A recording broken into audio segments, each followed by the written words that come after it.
El Mundial arribava a esta 14a parada de la temporada al circuit de Misano, al GP de San Marino, en la Riviera de Rimini, on hem vist un cap de setmana molt entretingut, amb notícies molt importants i amb una lluita per el lideratge del títol més apretada que mai. Durant tota la setmana ja rebíem notícies superimportants per a la temporada següent, com la confirmació d'alguns pilots que canvien d'equip, algunes baixes i algunes noves incorporacions. Lamentablement teníem l'absència del pilot mallorquí de Joan Mir, que va patir un accident greu en l'anterior Gran Premi d'Àustria i pateix una lesió en els turmells que li impedia estar en este Gran Premi. Però la notícia més important, sens dubte, d'esta setmana i sobretot d'aquest cap de setmana era la retornada de Marc Márquez. Marc ens deixava en les seues xarxes socials alguns vídeos ja pilotant de nou la CBR, una CBR de carrer, però ja comença a entrenar de nou.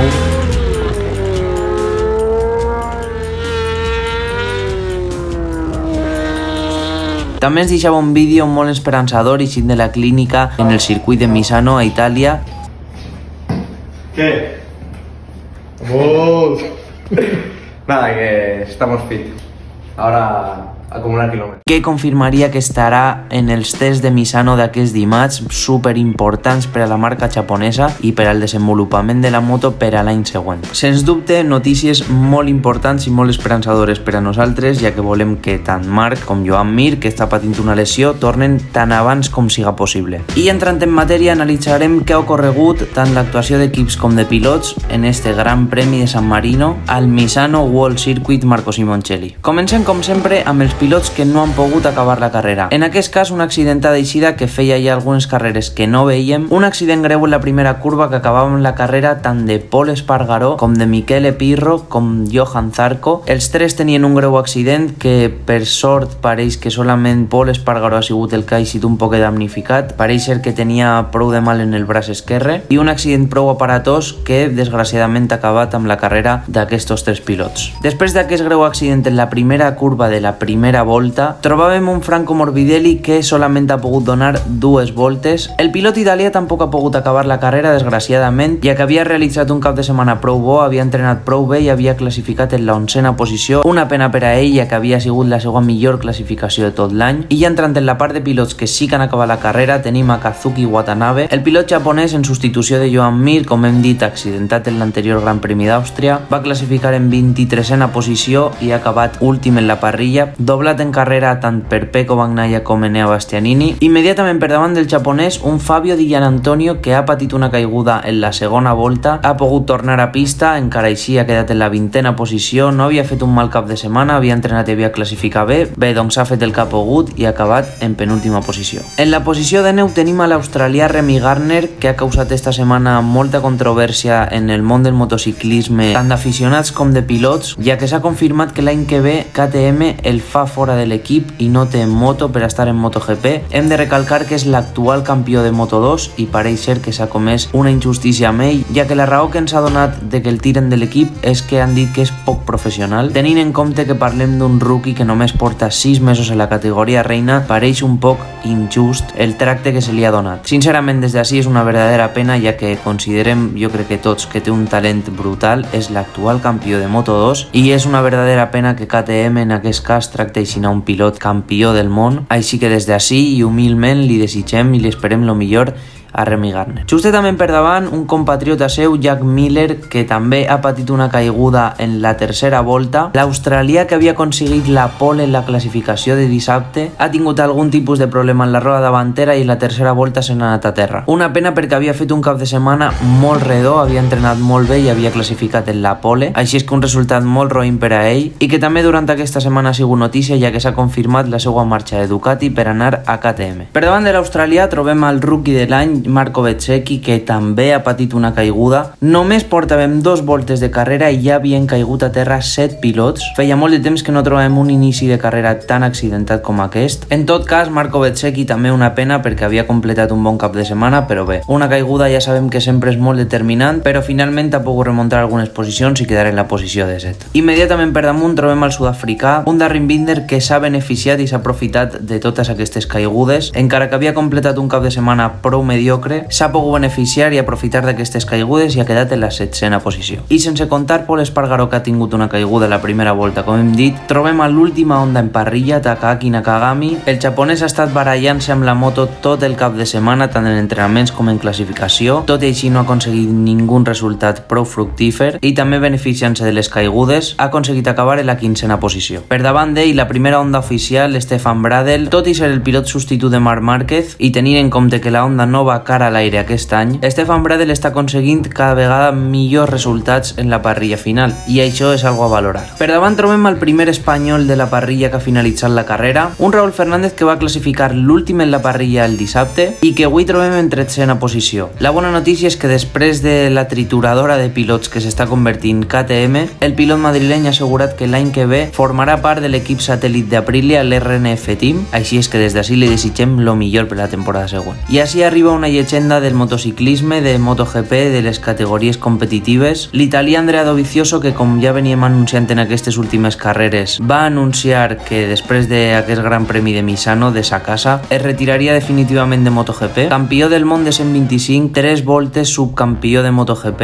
el segon pilot amb més grans premis de la història. Realment una pena que Andrea Dovizioso abandoni el motociclisme. Duia uns anys prou difícils, prou incòmodes i amb resultats prou pobres per a la seva gran carrera, però el que sí que està clar és que Andrea Dovizioso és una d'aquestes llegendes que serà recordat per sempre, una autèntica màquina de carreres i una autèntica llegenda del motociclisme. Des d'ací, grazie Dovi. En 11ª posició trobem el portuguès Miguel Oliveira, que havia completat un bon cap de setmana, va entrenar i va classificar bé, va classificar en 10ª posició i ha acabat en 11ª posició, un cap de setmana prou regular per a ell. En 10ª posició, i per a mi la gran revelació d'Honda en aquesta carrera almenys i d'una gran part de la temporada, trobem un Àlex Márquez que, si bé en entrenaments i en classificació no va destacar massa, ha fet un autèntic carrerón. Hem de tindre en compte, i encara que soni repetitiu, Honda està passant per un moment desastrós i realment que aquest xic acabe en 10ª posició diu molt d'ell. Així és que per a mi avui ha demostrat el gran talent i la gran qualitat de pilot que és i ja ha confirmat que l'any que ve correrà per a Ducati en l'equip Gresini. Així que des d'ací també li desitgem lo millor a Àlex Márquez per a la temporada següent. I entrant de ple en el top 10, trobem un Jorge Martín un poquet descafeinat per al meu gust. Ha completat un cap de setmana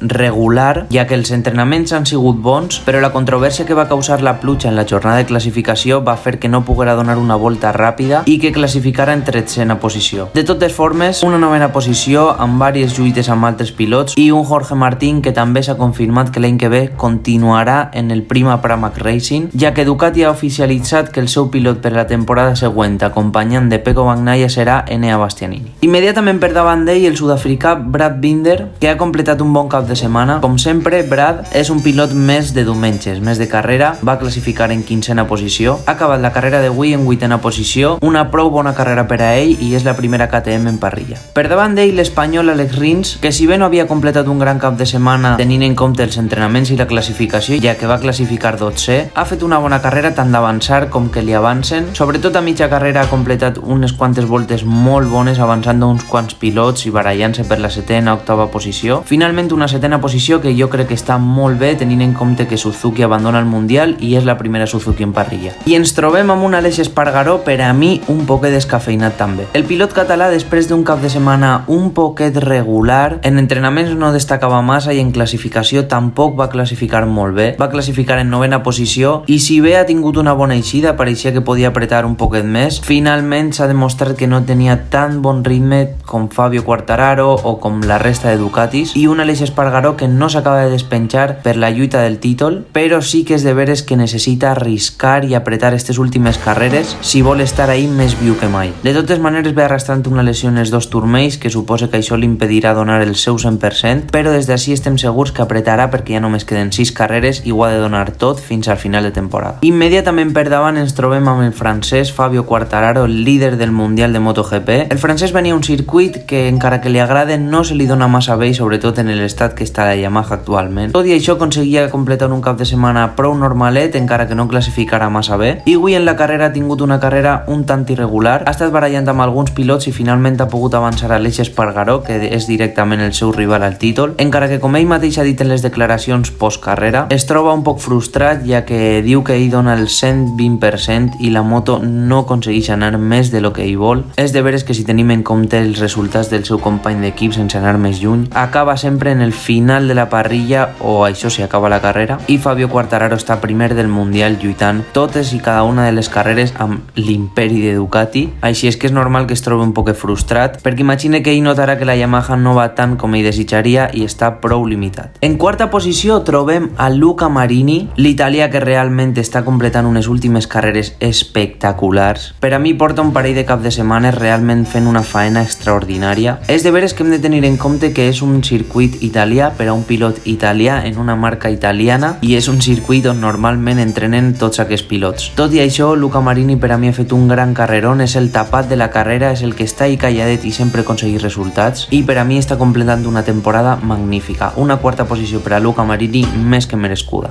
I entrant de ple en el top 3, en el pòdium de la carrera, trobem Maverick Viñales. Un Maverick Viñales per a mi estratosfèric. Ha demostrat que no només Aleix Espargaró pot anar ràpid amb aquesta moto, se li nota feliç, còmode, i tot això el que comporta és atreviment, confiança, per intentar portar una moto com l'Aprilia a lo més alt de la parrilla. Ja porta un parell de pòdiums amb Aprilia i el seu següent objectiu clarament és la victòria. Gui ha estat barallant durant tota la carrera amb Pecco Bagnaia i Enea Bastianini en el top 3, top 4, i durant bona part de la carrera es mantenia segon darrere de Pecco Bagnaia al costadet seu. Encara així, Pecco ha defensat molt bé i no li ha donat espai per a poder avançar, i Maverick fins a final de carrera, que ha començat a desinflar i a baixar el ritme, ha completat una carrera per a mi magnífica. En segona posició, i un altre cap de setmana més extraordinari, trobem a l'italià Enea Bastianini, la bèstia, que ha completat un cap de setmana verdaderament espectacular. En la seva segona temporada de MotoGP, l'italià està demostrant el gran potencial, el gran talent i la gran qualitat de pilot que és, i amb carreres com aquestes es confirma. Ha estat en segona, tercera, quarta posició durant tota la carrera, ha fet una gran eixida i ha estat fins al final barallant-se amb Pecco Bagnaia. Realment, tant Enea com Pecco són els dos que millor ritme tenien, i es notava que ell verdaderament volia la victòria, encara així no li ha donat ixe puntet extra i ha acabat en segona posició fent un autèntic carrerón i estrenant una estètica molt especial en la moto només per a carrera, en homenatge a Fausto Gresini. Segur que està molt orgullós tant d'ell com del seu equip. I finalment, en lo més alt del pòdium, el guanyador d'aquest gran premi, Francesco Pecco Bagnaia, que ha demostrat que pot guanyar carreres tant anant-se'n soles com tenint algú darrere pressionant-li durant tota la carrera. Tenia una sanció en la classificació per l'incident que va córrer amb Àlex Márquez, que li rebaixava 3 posicions en la parrilla, quedara com quedara. I si ha quart en la parrilla i quan ha pillat la directa no ha pogut ningú parar-li. Ja són 4 les carreres que du guanyades consecutivament el pilot italià, que amb aquesta victòria dona un colp molt fort sobre la taula i en el Mundial, i que es converteix en el pilot de Ducati amb més victòries consecutives de la història de la marca. Una victòria de Pecco Bagnaia que apreta més si cap el Mundial i que supera Aleix Espargaró la general del Mundial i s'apropa cada volta més a Fabio Quartararo.